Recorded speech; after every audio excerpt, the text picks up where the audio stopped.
coming to our community, to announce a few initiatives we will be spotlighting to fight the crime in our community. The first one, we're asking the community to please, if you see something, say something. We need to work together. We need your help. As a small crime happened the other day, and a small tip came in, not a small crime, but a tip came in the other day to help us solve a murder that was in our community. It was all because people were helping people, people were talking. If you know anything, please call Crime Stoppers. That's 706-812-1000. You can also be anonymous in your call. On October the 12th, the LaGrange Police Department will be hosting a gun buyback event.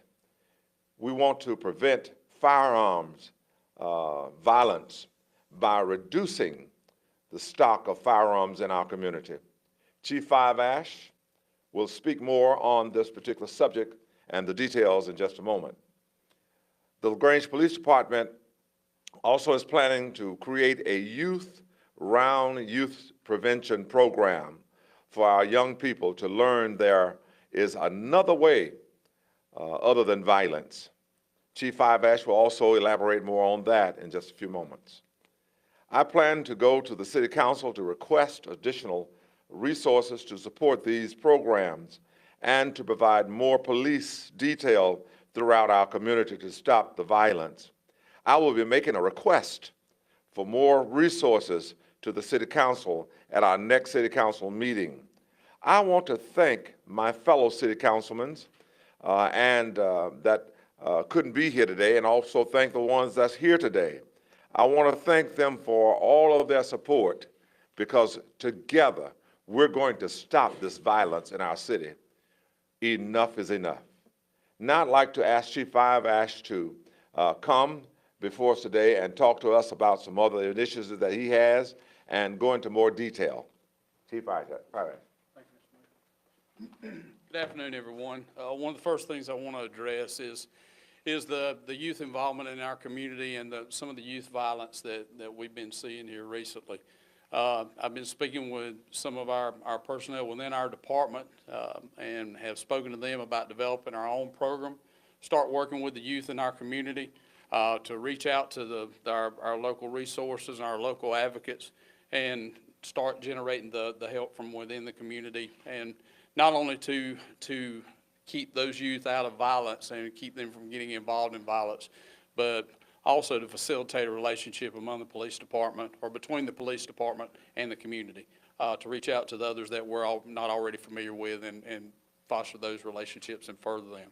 The mayor did mention we've got some initiatives coming up.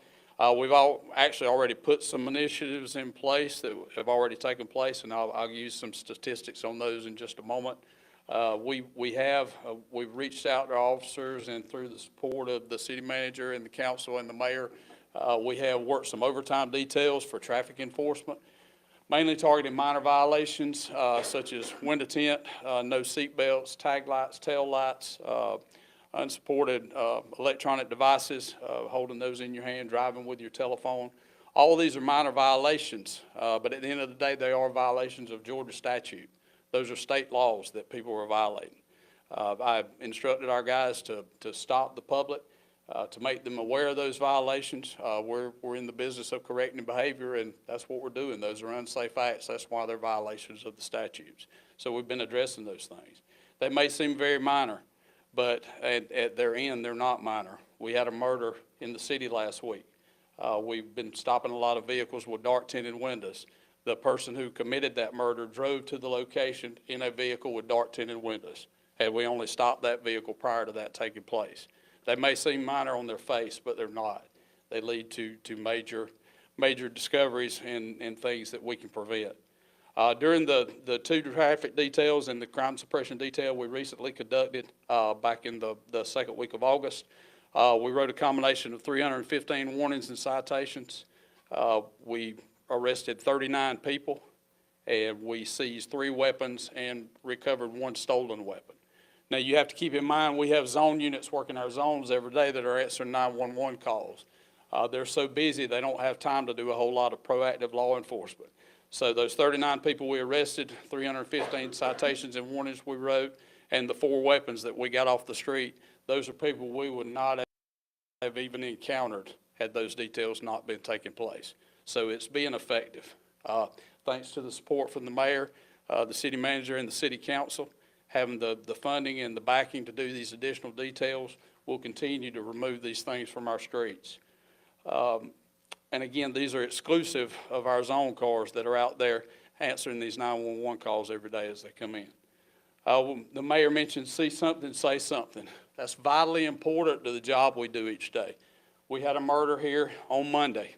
We received a tip on its face that seemed like relatively nothing, that led to something else, that led to something else, that led to something else, and in less than 24 hours, we had a person in jail that was responsible for that murder. It may seem on its face very unimportant or very minor to you as a detail, but if you see it, please let us know.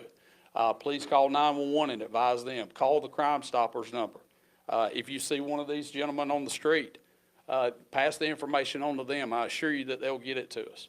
That's vitally important that you pass that information on. And when we talk about how important it is, since June 11th of this year, we've had 17 aggravated assaults in the city. During 11 of those 17, neither the witness nor the victim would provide any information to investigating officers. It makes it very difficult for us to do our job when we go to the person who's been a victim of a crime and even the victim themselves won't cooperate. I understand there may be some effect of fear there, but without it, without your testimony, without people helping us, we can't be everywhere all at one time. I wish we could, but that's just not practical or reasonable.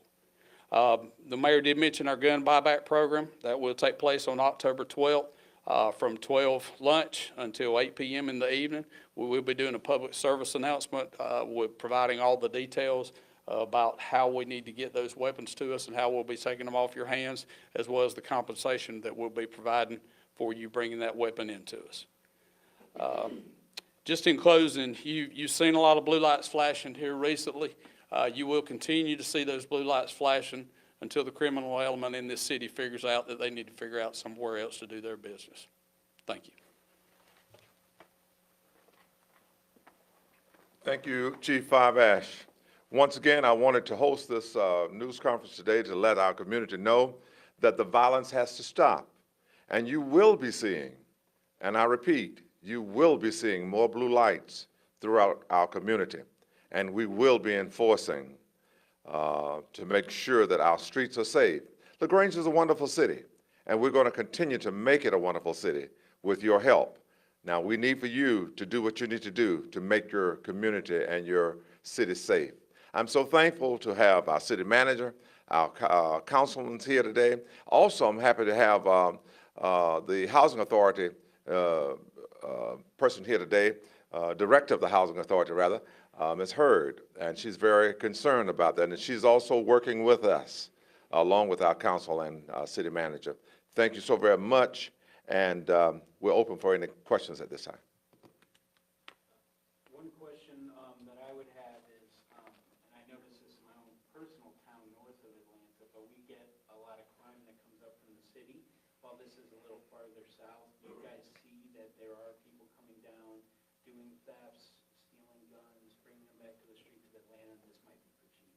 Yes, probably for Chief Five Ash, but we're right on the interstate, so naturally we're going to get some crime from the metropolitan areas. Chief? Yes, sir.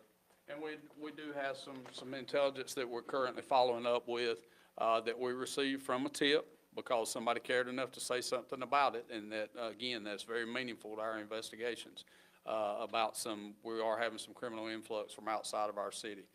When that takes place, then you have these warring factions that it's let's do it to them before they do it to us, and then we start the whole back and forth, and the process continues. But we do have some current leads that we're working on along that very aspect. Do you think that some of the crime right now is gang related, or is it more like domestic stuff, or what's the biggest surge right Well, we do work, domestic things, typically, they don't always end well. But the things that we're currently seeing now, we think most definitely are gang-related and gang-based. And then have you guys, in your recent memory or anybody's recent, when's the last time you guys have done a gun buyback? Is this historic or is this like? I'm not familiar. It's probably going to be the first one we've done here. It's had some great success in some areas, some limited success in some areas, but again, we're willing to do whatever it takes to get the guns off the street. So we're sure going to give it a honest try. All right, I know we probably haven't had it here, but I know you've seen over the internet and everything, stuff happening at the football games. Do you have a plan in place or, just in case or? Yes, sir. We've had meetings, oh gosh, even this week with Zach Steele, our emergency management coordinator. We do have a plan for some of the games at the bigger stadiums, and then particularly at Callaway, where we do see a lot of activity, and we do have some plans in place for that. Additionally, we also work with the Parks and Recreation Department just this week and put some processes in place. Actually, Captain Lohr, that's our head of our detectives, put that in place and working with Parks and Recreation to cut down on the loitering outside of the games. We now have some things in place where we can actually ask those people to leave the property so that we don't have problems in the parking lot while the games are going on inside. What about curfew? We're looking at a curfew. One of the issues with curfew, it's so interpretive, and we do get a lot of complaints. I've worked in other locations in the state, of course, during my time with the State Patrol, but that's kind of a last straw for us. We would, and our sincere hope is for the parents to step in before the city has to step in and tell your kids when they need to be home. Parenting goes a long way. A lot of the problems that we see are issues from lack of parenting in the first place. We see a lot of young kids that are out very late at night, a lot of times by themselves, but we are going to start enforcing some of those things as well. People need to start looking after their kids and knowing where they are. What is the age that these crimes are happening? What's the age that you? It runs the gamut. Well, we had a murder early in the year by a 13-year-old, but it runs the gamut from that to this latest one, early 20s last week, and then this sort of random murder that we had the first of the week. Captain, you know how old he was? Probably in his late 20s or. I would think late 30s earlier this week. So it runs all the way across. One more question. Yes, sir. We have a lot of gun violence, right? Yes, sir.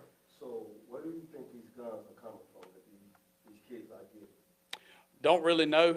We've actually, Councilman Mitchell and I were talking about a contact with the Bureau of Alcohol, Tobacco, and Firearms that we both have, and we're going to reach out to them and see if they're seeing an influx from any one particular spot.